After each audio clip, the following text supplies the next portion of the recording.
واعف عنا واغفر لنا وارحمنا বিসমিল্লাহি ওয়াসসালাতু ওয়াসসালামু আলা সাইয়্যিদিল আম্বিয়াই ওয়াল মুরসালিন আলহামদুলিল্লাহি রাব্বিল আলামিন। আমার ভাই ও বোনেরা, এই পৃথিবীতে অনেক সমস্যা, অনেক বিষয় আছে। মনে হচ্ছে দিন যত যাচ্ছে পরিস্থিতি তত খারাপ হচ্ছে। বহু বছর আগে আমার মনে আছে, যখন আমি ছোট ছিলাম, প্রাইমারি স্কুলে যেতাম, তারপর হাই স্কুলে গেলাম, তখন আমরা ভাবতাম মাশাআল্লাহ মানুষ শিক্ষিত হচ্ছে এবং বিশ্বটা একটা ভালো জায়গায় হয়ে উঠবে, যেখানে আমরা একে অপরকে আরও ভালোভাবে বুঝব, আমরা একে অপরের প্রতি আরও সহনশীল হব এবং ইনশাআল্লাহ আমাদের একটা সুন্দর ভবিষ্যৎ হবে। কিন্তু আমরা বুঝতে পারিনি যে মানুষের স্বার্থপর আচরণ এবং আল্লাহ ও তাঁর রাসূল সাল্লাল্লাহু আলাইহি ওয়াসাল্লাম যে ভবিষ্যৎবাণীগুলো দিয়েছেন তা অবশ্যই সত্য। খায়রুল কুরুনি করনি সুম্মাল্লাযীনা ইয়ালুনাহুম সুম্মাল্লাযীনা ইয়ালুনাহুম।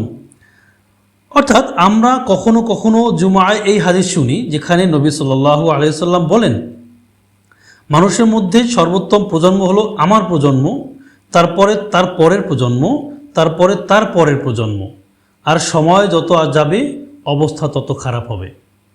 তো সাধারণভাবে নিশ্চয়ই ভালোর কিছু কিছু অংশ থাকবে, কিন্তু সামগ্রিকভাবে মানবজাতি আসলে সামনের দিকে নয়, পেছনের দিকে যাচ্ছে, আল্লাহর সাথে সম্পর্কের ক্ষেত্রে, কল্যাণ ও শান্তির ক্ষেত্রে ইত্যাদি।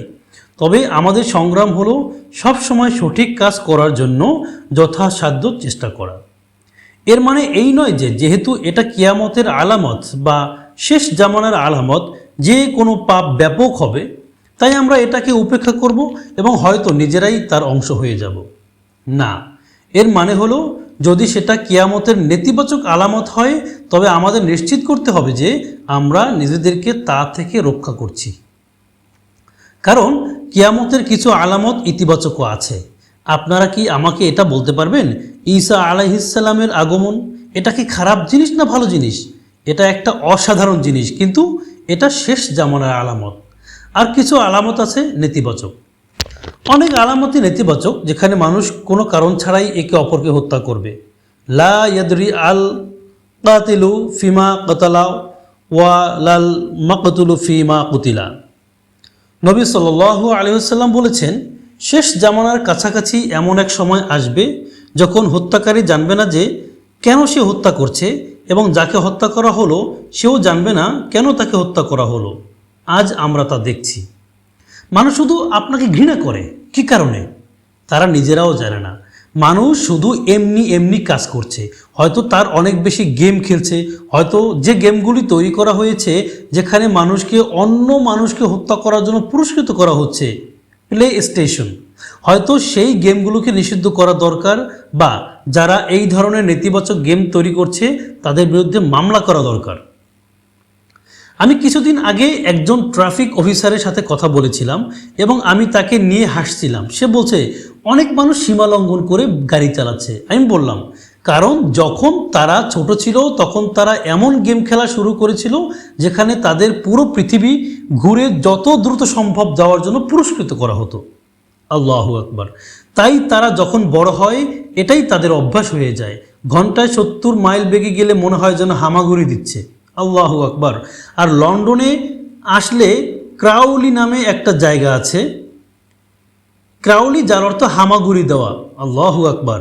আমার মনে হলো মানুষ শুনছে না, এই একটা রসিকতা ঢুকিয়ে দিলাম। আল্লাহ আমাদের জন্য সহজ করে দিন, কিন্তু সমাধান কি? আমি আপনাদের বুঝিয়ে বলি।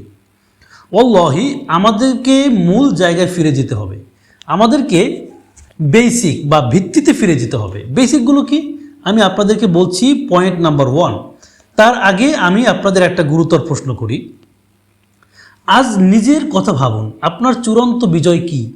যদি আপনাকে জিজ্ঞেস করা হয়, দেখুন আপনার একটা ইচ্ছা পূরণ করা হবে চূড়ান্ত বিজয়। আপনি শুধু একটা জিনিসে বেছে নিতে পারবেন। একজন মুমিন হিসেবে আপনি যেটাকে চূড়ান্ত বিজয় মনে করেন সেটা কি বলুন তো? কি সেটা বলুন? জান্নাত। আল্লাহি জান্নাত। আর আমি এই প্রশ্নটা অনেক মানুষকে করেছি এবং উত্তর হলো জান্নাত, আর এটাই সঠিক উত্তর। আমি জান্নাত চাই, আপনি জান্নাত চান, আমাদেরকে এভাবেই প্রশিক্ষণ দেওয়া হয়েছে এবং শেখানো হয়েছে যে মৃত্যুর পর একটা জীবন আছে, আমরা তা বিশ্বাস করি। আমরা বিশ্বাস করি যে এই জীবনটা খুবই ছোট, কিন্তু আমি একজন প্রকৃত মানুষ, আমার ভেতরে একটা রূহ আছে, আপনার ভিতরেও একটা রূহ আছে। আমরা সবাই কেয়ার করি, আমাদের অনুভূতি আছে, আমরা সবাই চেষ্টা করি। আমরা এর প্রতিদান দেখতে চাই এবং আমরা চিরস্থায়ী সুখ চাই। তাই আল্লাহ তাআলা বলেন, তিনি তাঁর ইচ্ছায় আমাদেরকে জান্নাত দান করবেন। আল্লাহর কাছে জান্নাত চান এবং এর জন্য কাজ করুন। এইমাত্র কিছুক্ষণ আগে একজন ভাই নিউ ইয়র্ক থেকে উড়ে এসেছেন শুধু শাহাদা পাঠ করার জন্য, এবং আমি যখন মসজিদে ঢুকলাম তখন তারা আমার সাথে ভাইটির পরিচয় করিয়ে দিল এবং মাশাআল্লাহ তিনি আমাদের সাথে যোগ দিলেন। উদ্দেশ্য কি? জান্নাতুল ফেরদাউস। আল্লাহ আমাদেরকে সবাইকে জান্নাতে একত্রিত করুন, আমার ভাই ও বোনেরা। কিন্তু আমরা কিভাবে সেই জান্নাত পাবো? তা হলো বেসিকগুলো বোঝার মাধ্যমে। আল্লাহ আপনাকে একটা বার্তা দিয়েছেন, আল্লাহ আসলে আপনার জন্য একটা বার্তা পাঠিয়েছেন, আর সেই বার্তাটা এত গুরুত্বপূর্ণ কারণ এটাই একমাত্র জিনিস যেটাকে আপনি বলতে পারেন এটা আল্লাহর বাণী। আল্লাহর বাণী আল কুরআন। বার্তার দিক থেকে এটাই সবচেয়ে শক্তিশালী উপহার যা আল্লাহ আপনাকে এবং আমাকে দিয়েছেন। তাই বেসিক বা ভিত্তিতে ফিরে যাওয়ার জন্য আমি আপনাকে এমন একটা জিনিসের সাথে পরিচয় করিয়ে দিতে চাই যেটা খুব সহজ মনে হতে পারে, কিন্তু আমরা সবাই, আমি নিজেও সেটা সঠিকভাবে পালন করতে ব্যর্থ হচ্ছি। সেটা কি? সেটা হলো কোরআনের সাথে সম্পর্ক শুরু করার জন্য। আমি কেন শুরু করার কথা বলছি? কারণ কোরআনের চেয়েও আরও অনেক কিছু আছে, কিন্তু কোরআন হলো শুরুর পয়েন্ট। আপনাকে কোথাও না কোথাও থেকে শুরু করতে হবে। যদি আপনি দিন শুরু হয় কোরআনের একটি আয়াত তিলাওয়াত না করে, তাহলে আপনি আরও অনেক অনেক ভালো কাজ করতে পারবেন না। যেদিন আপনি কোরআন তিলাওয়াত দিয়ে শুরু করেছেন সেই দিনটি সম্ভবত অন্য দিনের চেয়ে বেশি বরকতময় হবে না। আমি সত্যি আপনাদের আহ্বান জানাচ্ছি, ঠিক যেমন মুয়াজ্জিন বলে হাইয়া আলাস সালাহ, আল্লাহ ও তার রাসূল সাল্লাল্লাহু আলাইহি সাল্লামের পক্ষ থেকে নামাজের দিকে আহ্বানকারী বলে নামাজের দিকে এসো, এবং তার ঠিক পরেই সে বলে সাফল্যের দিকে এসো, কারণ সাফল্য সেই নামাজের মধ্যেই নিহিত। যদি আপনি সেই আজান শোনার পরেও নামাজ না পড়েন তাহলে বিশ্বাস করুন আপনি কিভাবে সাফল্য আশা করেন। একইভাবে আমি আপনাদেরকে আল্লাহর কিতাবের দিকে ফিরে আসার আহ্বান জানাচ্ছি। অন্তত দৈনিক ভিত্তিতে তিলাওয়াত দিয়ে শুরু করুন, এটা শিখুন। মানুষ বলে আমরা আরবি জানি না, কোনো সমস্যা নেই, উচ্চারণ দেখে শুরু করুন এবং প্রতিদিন একটি করে অক্ষর শিখুন। 30টির বেশি অক্ষর নেই, 26, 27, 28, 29টা। এক মাসেরও কম সময় আপনি আরবি অক্ষরগুলো জেনে যাবেন যদি আপনি প্রতিদিন একটি করে অক্ষর শিখেন। পরের এক মাসে আপনি হরকত, ফাতহা, কাসরা, জম্মা, তানভিন, সাদ্দা শিখতে পারবেন এবং তারপর আপনি পড়তে পারবেন। মানুষ বলে আমি কেন আরবি পড়তে হবে? কারণ এটা আল্লাহর বাণী। ইংরেজি এবং অন্যান্য সব ভাষা আল্লাহর বাণী নয়, সেগুলো কেবল মানুষের প্রচেষ্টা আপনাকে বোঝানোর জন্য যে সেই অনুবাদক যা বুঝেছে তার সবচেয়ে কাছাকাছি অর্থ কী, কিন্তু এটা হুবহু আল্লাহর বাণী নয়। এজন্যই আমি ইংরেজিতে সালাত পড়তে পারি না। মানুষ বলে আমি কি আল্লাহু আকবরের পরিবর্তে আল্লাহ সবচেয়ে মহান বলতে পারি? উত্তর হলো না, কারণ ভিন্ন ভিন্ন মানুষ আরবি থেকে অন্য ভাষায় অনুবাদ করার জন্য ভিন্ন ভিন্ন শব্দ ব্যবহার করবে এবং সবাই ভিন্ন হবে। কেউ বলে গ্লোরি বি টু আল্লাহ, কেউ বলে প্রেইজ টু আল্লাহ। এটা আরবি শব্দের জন্য কত ভিন্ন ভিন্ন শব্দ ব্যবহার করা হয়। সালাহ আপনি কিভাবে অনুবাদ করবেন? জাকাত কিভাবে অনুবাদ করবেন? এটা কি দাতব্য?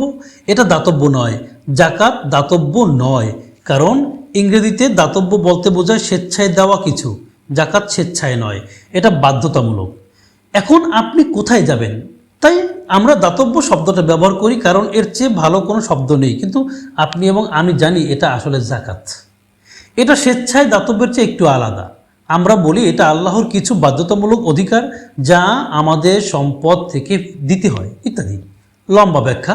এখন যদি আমাদের ইংরেজি বা অন্য ভাষায় সালাত পড়া হতো, আমরা অবশ্যই কি বলবো তা নিয়ে তর্ক করতাম, কিন্তু যদি এটা আরবি ভাষায় হয় আল্লাহু আকবার, পুরো বিশ্ব সেটাই বলে।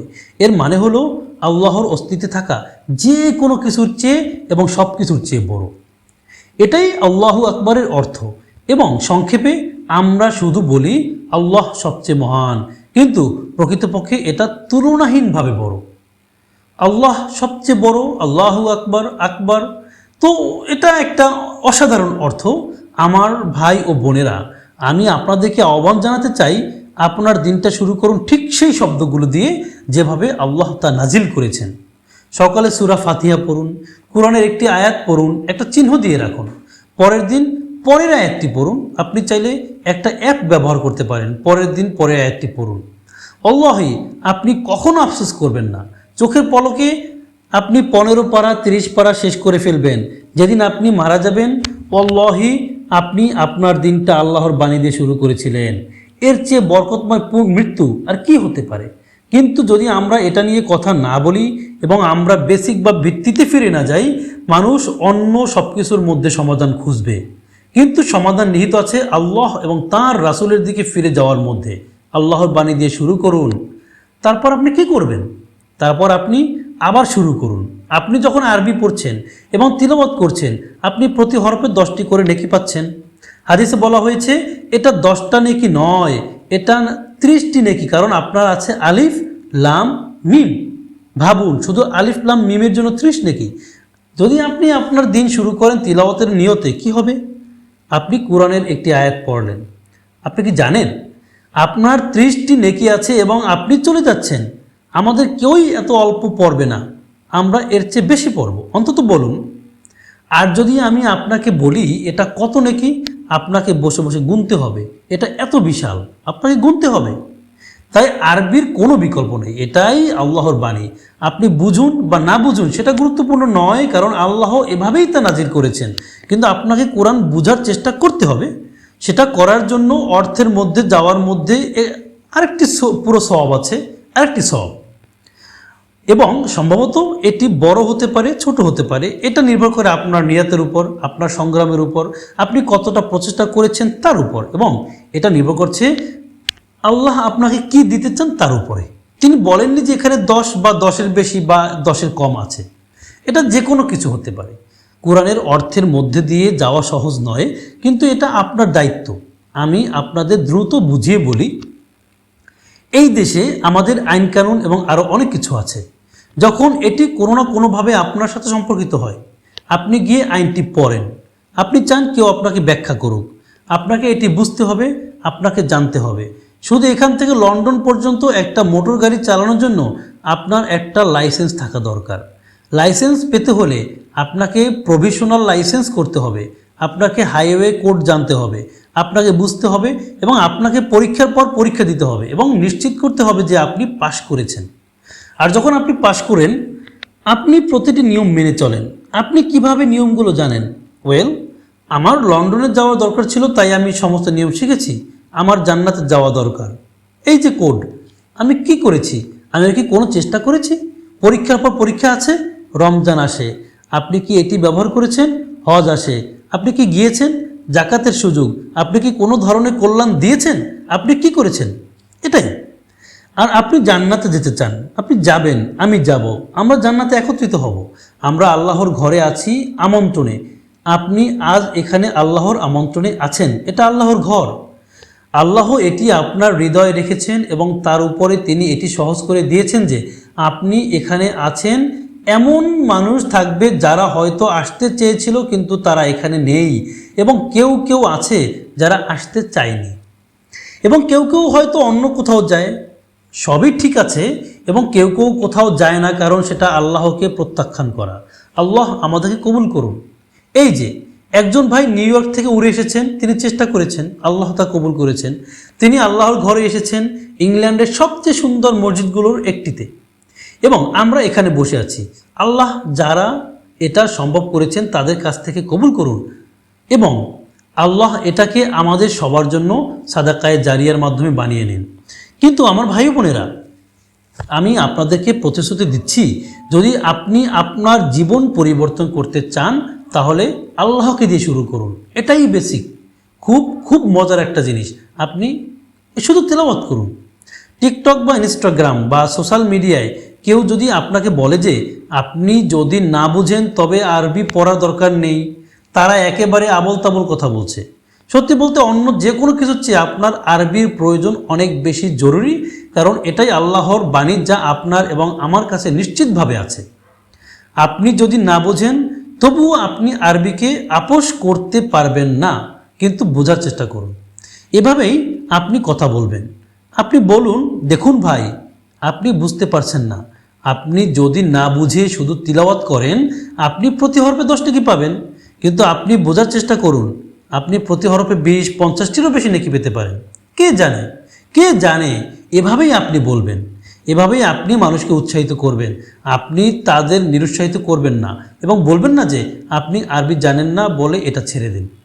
না, যারা ইসলামে ফিরে এসেছে তারা উচ্চারণ দেখে শুরু করেছে। তারা তাদের 5 ওয়াক্ত সালাত সঠিকভাবে আদায় করতে পারতো না, তাই তাদের শুরুতে সুবহানাল্লাহ সুবহানাল্লাহ সুবহানাল্লাহ বলতে শেখানো হয়েছিল এবং পরের 1 বছরের মধ্যে তারা কোরআন শিখেছে, তারা সূরাগুলো বুঝেছে। তারাই এমন কিছু জন্মগত মুসলিমদের চেয়েও ভালো অর্থ জানে যারা এখনও কোরআনের অর্থ জানে না। চলুন, মানুষ বলে আমি ইসলামে ফিরে এসেছি কারণ আমি কোরআন পড়েছি। আমি জন্মগত মুসলিমদের বলি, আপনারা কি কোরআন বুঝে পড়েছেন? যদি সেই একই কোরআন ইসলামের শত্রুদের ইসলামের দিকে ফিরিয়ে আনার জন্য যথেষ্ট শক্তিশালী হয়ে থাকে, আপনি জন্মগত মুসলিম হয়েও এখনও তা জানেন না। আশ্চর্য নয় কেন আমাদের এত সমস্যা? আশ্চর্য নয় কেন বাইরের মানুষের কাছে আমরা এত ভুলভাবে উপস্থাপিত হই? আমরা এখানে আছি, আমাদের ইসলামের সঠিক চিত্র তুলে ধরতে হবে। আমরা সুন্দর শান্তিপ্রিয় নাগরিক যারা ন্যায়, কল্যাণ এবং দয়ার পক্ষে দাঁড়াই। আমরাই সেটা। জুমায় আমরা এমন একটা আয়াত শুনব এবং আমরা প্রায় প্রতি শুক্রবার তা শুনি। আপনারা কি তা শোনেননি? আমরা জানি। এর মানে কি? এর মানে হলো খুতবা শেষ হয়ে এসেছে, তাই না? এর মানে আল্লাহ আমাদের ন্যায়পরায়ণ ও দয়ালু হতে এবং পরিবারের সদস্যদের এবং অন্যান্যদের দান করতে নির্দেশ দেন এবং আল্লাহ অশ্লীলতা, মন্দ ও পাপ ইত্যাদি নিষিদ্ধ করেন। এগুলোই সেই আয়াত। প্রতি সপ্তাহে আমরা সেগুলো পুনরাবৃত্তি করি। আপনি মসজিদে আসেন, মানুষ বলে, আমার মনে আছে এক দেশে একজন লোক ছিল যে ছিল গুপ্তচর এবং সে মসজিদে যেত ইমামরা কি বলছে তা শোনার চেষ্টা করার জন্য। কিছুক্ষণ পরে সে ইসলামে ফিরে আসে এবং সে আমাকে বলেছিল আমি মসজিদে গিয়ে গোয়েন্দাগিরি করার জন্য সেখানে থেকেছিলাম। আমি যা শুনেছি তা বিশ্বাস করতে পারিনি। সেখানে কোনো সহিংসতা ছিল না, মন্দের কোনো উৎসাহ ছিল না, খারাপ কিছুই ছিল না। তারা কল্যাণের কথা বলেছিল। তারা চরিত্র, আচরণ, যিনি আপনাকে সৃষ্টি করেছেন তার সাথে সংযোগ, যার কাছে আপনি ফিরে যাবেন তার জন্য আপনার মাথা মাটিতে রাখার কথা বলেছিল। আমি হতবাক হয়ে গিয়েছিলাম। একদিন ছিল, সে বলে, যখন আমার গায়ের লোম দাঁড়িয়ে গিয়েছিল এবং আমার চোখে অশ্রু ছিল। আমি বলেছিলাম, আপনি জানেন কি, আল্লাহ আমাকে এখানে নিয়ে এসেছেন হয়তো ভুল উদ্দেশ্য নিয়ে, কিন্তু আজ আমি এখানে আমার শাহাদা পাঠ করেছি। তাই আল্লাহ আকবরকে ছোট করে দেখবেন না। যদি ওমর ইবনুল খাত্তাব নবীকে হত্যা করার জন্য বেরিয়ে থাকেন, তবে তাকে যা নাড়া দিয়েছিল তা হলো তিনি সূরাত তাহার কয়েকটি আয়াত বুঝেছিলেন এবং তা তাকে এতটাই নাড়া দিয়েছিল যে তিনি ইসলাম গ্রহণ করেছিলেন। আমরা কোথায় পিছিয়ে আছি? আপনি জানেন আমরা কোথায় পিছিয়ে আছি? আমরা কোরআনের সাথে সামগ্রিক প্রচেষ্টা করছি না। এবং এর মানে এই নয় যে আমরা সুন্নাতে বিশ্বাস করি না। সুন্নাহ সমানভাবে গুরুত্বপূর্ণ। আল্লাহু আকবার। আমরা কোরআনে বিশ্বাস করি, আমরা সুন্নাহতে বিশ্বাস করি। চারপাশে কিছু মানুষ আছে যারা বলছে, হাদিস বৈধ নয়, মুসলিম হতে হলে আমাদের হাদিসে বিশ্বাস করা দরকার নেই, এটা অগ্রহণযোগ্য। কারণ হলো একই ব্যক্তি এবং বর্ণনাকারীদের একই শৃঙ্খল যারা আমাদের কাছে কোরআন নিয়ে এসেছে, তারাই আপনার কাছে নবী সাল্লাল্লাহু আলাইহি ওয়াসাল্লামের হাদিস নিয়ে এসেছে। 2 দিন আগে আমি একজনের সাথে কথা বলেছিলাম, যেখানে আমি তাদের বলেছিলাম, আপনি কি জানেন, আপনি কি সেই নবী সাল্লাল্লাহু আলাইহি ওয়াসাল্লামকে বিশ্বাস করেন যিনি কোরআন নিয়ে এসেছেন, যে আপনি বলছেন এটি একেবারে নির্ভুল? আপনি কি বিশ্বাস করেন তিনি তার জীবনে অন্যান্য কথা বলেছেন? তিনি কি কথা বলেছেন? হ্যাঁ, তিনি বলেছেন। ঠিক আছে, যদি তিনি কথা বলে থাকেন, তিনি কি বলেছেন? আপনি কি বিশ্বাস করেন তিনি কিছু বলেছেন? তাকে তো কিছু বলতেই হবে। তিনি একজন মানুষ ছিলেন। আমি আপনাদের বলতে চাই, যদি একই শৃঙ্খল যা আপনার কাছে কোরআন নিয়ে এসেছে তাই আপনার কাছে কোরআন ছাড়া অন্যান্য কথাও নিয়ে আসে, তাহলে আপনি কিভাবে তা প্রত্যাখ্যান করতে পারেন? এটাই শৃঙ্খল।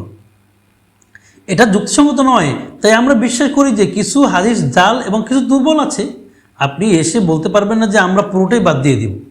এটা আমাকে এমন এক ব্যক্তির কথা মনে করিয়ে দেয় যে তার স্ত্রীকে বলল যে লবণ একটু বেশি হয়েছে, আমি আর কখনো লবণ দেব না, শেষ। আমরা কি এটাই বলছি? না, লবণ বেশি হলে লবণ ঠিক করুন। যদি কোনো জাল বর্ণনা থাকে তবে তা বাদ দিন, হয়তো আমরা সেগুলো বিশ্বাস করব যেগুলো সহি। এমন হবেন না যে যখন কেউ একটি জিনিস সংশোধন করার চেষ্টা করে আপনি বলেন আমি একটু দেরি করে এসেছেন, ঠিক আছে আমি আর আসবো না। এটা কি ধরনের কথা? এটা মনের মধ্যে একটা সমস্যা দেখায়, তাই না? এটা দেখায় যে আপনি সত্যি জীবনের সাথে লড়াই করছেন, হয়তো কিছু একটা ভুল আছে। আর একটা জিনিস, নবী সাল্লাল্লাহু আলাইহি ওয়াসাল্লাম এর সময় থেকে, সাহাবাদের সময় থেকে তাদের কেউই হাদিস প্রত্যাখ্যান করেননি, একজনও না। তাহলে কিভাবে আমরা 1400 বছর পরে এসে বলতে শুরু করব যে আপনি জানেন কি আমরা এটা ছুঁড়ে ফেলে দিচ্ছি, আপনি পুরো ইসলামকেই মুছে ফেলবেন? তাই যখন আপনি বেসিক বা ভিত্তিতে ফিরে যাবেন, আপনি কোরআনের সাথে সংযোগ বুঝতে পারবেন। আপনি আরও একটি খুব গুরুত্বপূর্ণ জিনিস বুঝতে পারবেন।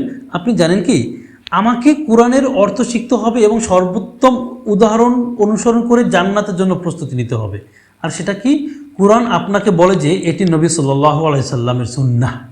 কুরআনই আপনাকে বলে যে এটি নবী সাল্লাল্লাহু আলাইহি সাল্লামের সুন্নাহ, তাই এটি আল্লাহ এবং এগুলি আল্লাহর কাজ। আজ আমি আপনাদের জন্য কোরআনের একটি আয়াত পড়তে চাই, যেখানে আল্লাহ তাআলা আমাদের বলেন, ইন্নাল্লাযীনা ইয়াতলুনা কিতাবাল্লাহি ওয়া আকামুস সালাতা ওয়া আনফাকু মিম্মা রাযাকনাহুম সিররান ওয়া আলানিয়াতান ইয়ারজুনা তিজারাতান লান তাবুর। যারা জান্নাত চায়, আপনারা কি জানেন তারা কি করে? তারা কোরআন তেলাওয়াত করে। ইয়াতলুনা কিতাবাল্লাহ, আল্লাহ বলেন যারা কোরআন তেলাওয়াত করে, ওয়া আকামুস সালাত, এবং তারা সালাত কায়েম করে, ওয়া আনফাকু, এবং তারা ব্যয় করে যা আমরা তাদের দিয়েছি, তা গোপনে হোক বা প্রকাশ্যে। সবসময় গোপনে ব্যয় করা উত্তম, কিন্তু কখনো কখনো আপনি প্রকাশ্যে ব্যয় করেন, কারণ আপনাকে অন্যদের উৎসাহিত করতে হবে বা আপনাকে কোনো কাজ দিতে হবে। তাই যদি তারা জানে যে আপনি দিয়েছেন, যখন তা আপনাকে অহংকারী বা গর্বিত করেনি। যখন আমরা দেই, এটা আল্লাহর কবুলিয়তের বিষয়। যখন আপনি একজন গরিব মানুষকে দেখেন এবং আপনাকে তাদের দেওয়ার সুযোগ দেওয়া হয়, নিজেকে ভাগ্যবান মনে করুন যে আপনি দিয়েছেন, কারণ ওয়াল্লাহি যদি আপনি না দিতেন তবে অন্য কেউ দিতই।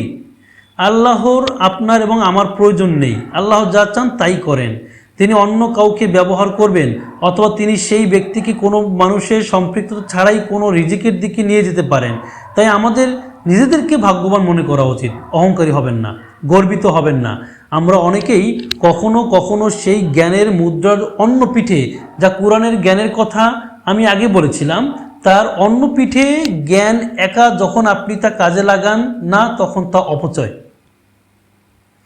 আল্লাহ সবসময় বৃত্তটি বন্ধ করেন। তিনি বলেন, আপনি কঠোর পরিশ্রম করেন উপার্জনের জন্য। যখন আপনি উপার্জন করেন, আপনি কি করেন? আপনি নিজের উপর ব্যয় করেন।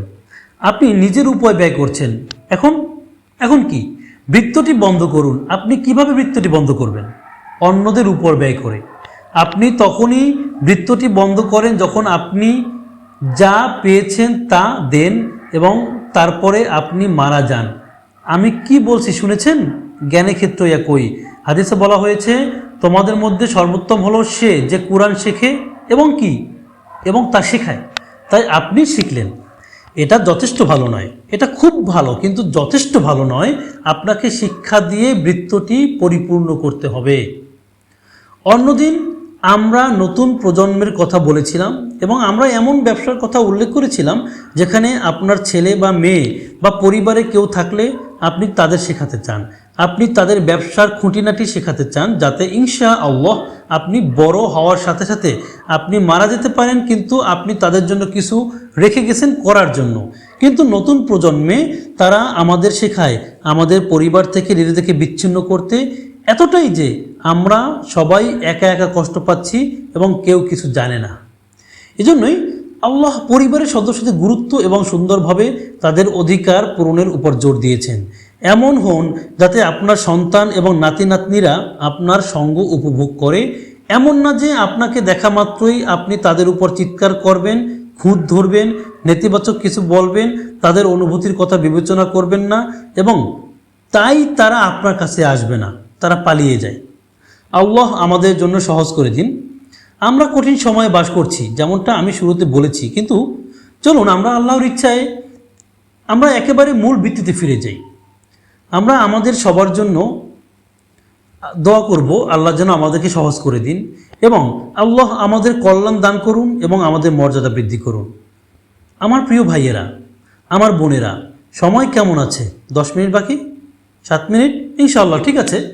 দুঃখিত, আমাকে তাকে জিজ্ঞাসা করতে হয়েছিল, কারণ আমি সময় অতিক্রম করতে চাই না। আমি জানি মানুষ সম্ভবত কাজে ফিরে যাচ্ছে, তাই আল্লাহ তাআলা আমাদের কল্যাণ দান করুন। আমরা ভাই ও বোনেরা, খুব গুরুত্বপূর্ণ একটা জিনিস হলো, মানুষ এমন জায়গায় সমাধান খোঁজে যেখানে কোনো সমাধান নেই। আপনি জানেন, যেমন কেউ বলে টাকা সুখ নিয়ে আসে। না, টাকা আপনাকে সুখ এনে দিতে পারে শুধুমাত্র যদি তা একটি নির্দিষ্ট সীমার মধ্যে থাকে, অন্যথায় এটি সুখ আনবে না। আপনি কি মনে করেন যদি আপনার কাছে পৃথিবীর সমস্ত টাকা থাকে তবে আপনি সুখী হবেন? না, কিন্তু যখন আপনার কাছে আল্লাহ আছেন তখন সেটাই আপনাকে সুখ এনে দিবে। এবং যদি আপনার কাছে আল্লাহ এবং টাকা উভয় থাকে তবে এটি একটি বোনাস যা আপনাকে অনেক আনন্দ ফিরিয়ে দিবে। আপনি দিতে উপভোগ করেন, আপনি সুবহানাল্লাহ নির্মাণ করতে, কিছু করতে, একটি উত্তরাধিকার রেখে দিতে উপভোগ করেন, কারণ আল্লাহ আপনাকে বারাকাহ দিয়েছেন।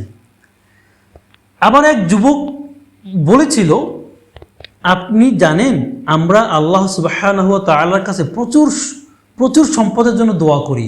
আমি 26 বছর বয়সের মধ্যে বিলিয়নিয়ার হতে চাই। আমি বললাম, মাশাআল্লাহ, আল্লাহ আপনাকে বিলিয়নিয়ার বানিয়ে দিন। আপনি এই বিলিয়ন দিয়ে কি করতে চান? ঠিক আছে, কিছু মানুষ আল্লাহ মাশাআল্লাহ দেখুন তারা মসজিদ তৈরি করে ইত্যাদি, আলহামদুলিল্লাহ। আপনি কি করতে চান? সে বলে, ওয়েল, আগে আমাকে বিলিয়নিয়ার উপার্জন করতে দিন। আমি বললাম, না, এখন থেকে নিয়ত করুন যে, হে আল্লাহ, যখন আপনি আমাকে এটি দিয়ে বরকত দিবেন আমি এটি করব, যাতে আপনি এটি না পেয়েও যদি মারা যান আপনার নিয়ত আছে আল্লাহ আপনাকে তার জন্য পুরস্কৃত করবেন। এভাবেই হয়। যেমন আমি বলি, আপনি হাফেজ হতে চান, এটা গুরুত্বপূর্ণ। আপনি যত বড়ই হন না কেন আপনি আল্লাহর ইচ্ছায় হাফেজ হবেন। দিনে একটি আয়াত দিয়ে শুরু করুন, সপ্তাহে একটি আয়াত দিয়ে, এমনকি আপনার বয়স 80 বছরও হয়, সপ্তাহে একটি আয়াত দিয়ে শুরু করুন এবং দেখুন, যদি আপনার দৃঢ় নিয়ত থাকে এবং আপনি সপ্তাহগুলো মিস না করেন এবং আপনি জানেন আমি হাফেজ হতে চাই, যেদিন আপনি মারা যাবেন আপনি হুফাজদের সাথে পুনরুত্থিত হবেন। আমি আপনাদের বলছি, কারণ আল্লাহ আমাদের বলেন সমস্ত কাজ তার অন্তর্নিহিত নিয়তের উপর ভিত্তি করে বিচার করা হয়। একজন ব্যক্তি যে কিছু করতে চেয়েছিল এবং শুরু করেছিল এবং শেষ করেনি, তাকে এমন একজন ব্যক্তির সওয়াব দেওয়া হয় যে তা সম্পন্ন করেছে ইনশাআল্লাহ। তাই এজন্যই আমরা বলি, সঠিক জায়গায় সমাধান খুঁজুন। নবী সাল্লাল্লাহু আলাইহি সাল্লামের সুন্নাহতে ফিরে যান। আপনার 5 ওয়াক্ত সালাত আদায় করার চেষ্টা করুন। আমরা এটা নিয়ে এতবার বলি, মানুষ ভাবে, আপনি জানেন তারা সালাত নিয়ে কথা বলবে। হ্যাঁ, এটাই আমাদের কথা বলতে হবে। এগুলোই আপনার জীবনের প্রধান বিষয়। আল্লাহর সাথে আপনার সংযোগ তৈরি করুন এবং একজন দয়ালু বিনয়ী মানুষ হন। নবী সাল্লাল্লাহু আলাইহি সাল্লামের চরিত্র ও আচরণ ছিল একটি চলমান কুরআন। মানুষের সাথে কথা বলার ক্ষেত্রে তিনি ছিলেন অসাধারণ। আপনি দেখুন, কুরআন আমাদের বলে, যখন আপনি ঘৃণাকারীদের সাথে কথা বলেন তাদের সাথে সম্মানের সাথে কথা বলুন, দয়ালু শব্দ ব্যবহার করে কথা বলুন, হয়তো তারা নরম হতে পারে। ফেরাউনের দিকে তাকান, মূসা আলাইহিস সালামকে হারুনের সাথে তার কাছে পাঠানো হয়েছিল। ফারাও সে ছিল সবচেয়ে খারাপ। আল্লাহ বলেন তার কাছে যাও, আল্লাহ বলেন তার কাছে যাও, নরম ভাষায় কথা বলো, হয়তো সে ফিরে আসবে। আপনি জানেন আল্লাহ তাদের এই কথা বলেছিলেন এটা জেনেও যে তারা ফিরে আসবে না। এটা কিভাবে? আল্লাহ কি ভবিষ্যৎ জানেন না? তাই আল্লাহ মূসা আলাইহিস সালামকে বলেছেন, যাও তার সাথে নরম স্বরে কথা বলো, হয়তো সে ফিরে আসবে। এটা জেনেও যে সে ফিরে আসবে না, কারণ শিক্ষাটা ছিল শেষ সময় পর্যন্ত আমাদের সবার জন্য। যখন আপনি এমন কারোর সাথে কথা বলতে যান যে একজন বড় ঘৃণাকারী, অন্তত শুরুতে নিজেকে সম্মান করুন। চিৎকার চেঁচামেচি অশ্লীল কথা বলার দরকার নেই। আপনি এমন একটি সূরা ব্যবহার করুন যা অনেক বেশি গ্রহণযোগ্য হবে, এমন কিছু যা তারা হয়তো গ্রহণ করবে এবং এটি তাদের প্রভাবিত করবে। আমি এমন মানুষদের চিনি যারা মুহাম্মদ সাল্লাল্লাহু আলাইহি ওয়াসাল্লামের বিরুদ্ধে সবচেয়ে খারাপ কার্টুন তৈরি করতে বেরিয়েছিল এবং কিছুক্ষণ পরে তারা ইসলাম গ্রহণ করেছে। আমি একজন মানুষকে নবী সাল্লাল্লাহু আলাইহি সাল্লামকে আলাইসাল্লামের কবরে গিয়ে আক্ষরিক অর্থে ক্ষমা চাইতে দেখেছি। বলছে, আমি দুঃখিত, এবং সাধারণত যখন আপনি সেখানে যান আপনাকে সালাম দিতে হয় ইত্যাদি। সে গিয়ে ক্ষমা চাইছে কারণ সে তাদের মধ্যে একজন ছিল যে নবী সাল্লাল্লাহু আলাইহি সাল্লামের বিরুদ্ধে একটি অবমাননাকর ভিডিও তৈরির জন্য দোষী ছিল। আল্লাহ তাকে কবুল করেছেন, ছোট করে দেখবেন না। কিন্তু সবচেয়ে বড় সমস্যা হলো আমি নিজে। আল্লাহ কি আমাকে কবুল করেছেন? আমি কি ইমানের উপরে মারা যাব? আল্লাহুম্মা আমিতনা আলাল ঈমান। আমরা দোয়া করি, হে আল্লাহ আমাকে ইমানের উপর মৃত্যুদান করুন। আমি জানি না। আল্লাহ সুবহানাহু তাআলা আমাদের ক্ষমা করুন। অহংকারী এবং উদ্ধত হবেন না। চলুন ইনশাআল্লাহ আমরা ফিরে যাই এবং আমরা নিজেদের উপর কঠোর পরিশ্রম করি। দিনে একটি পরিবর্তন আপনার পুরো জীবন পরিবর্তন করে দিবে। আল্লাহ তাআলা আমাদের কল্যাণ দান করুন, আমাদের দরজা খুলে দিন এবং আমাদের সাফল্য দান করুন। আল্লাহ সুবহানাহু ওয়া তাআলা আমাদের আবার বেসিক বা ভিত্তিতে ফিরে যেতে সাহায্য করুন। যদি আমি আল্লাহর ইচ্ছায় আবার এই মসজিদে ফিরে আসি, আমি আপনাদের জিজ্ঞেস করব, আপনাদের মধ্যে কতজন দিনে একটি আয়াত পড়া শুরু করেছেন? আপনার দিন শুরু হতে দেবেন না কোরআন না খুলে। তা ভৌত মুসহাফ হোক বা আপনার ফোনের অ্যাপে বা মুখস্থ থেকে ধারাবাহিকভাবে পড়া হোক, আল্লাহি শুধু আপনার জীবনই পরিবর্তন হবে না, বরং তার অনুগ্রহ, তার ফজল এবং তার রহমতে আমাদের একটি অ্যাপয়েন্টমেন্ট আছে ইনশাআল্লাহ জান্নাতুল ফিরদাউসে নবী, সিদ্দিক, শহীদ ও সালেহিনদের সাথে। ওয়া সাল্লাল্লাহু ওয়া সাল্লাম আলা নবিয়্যিনা মুহাম্মদ।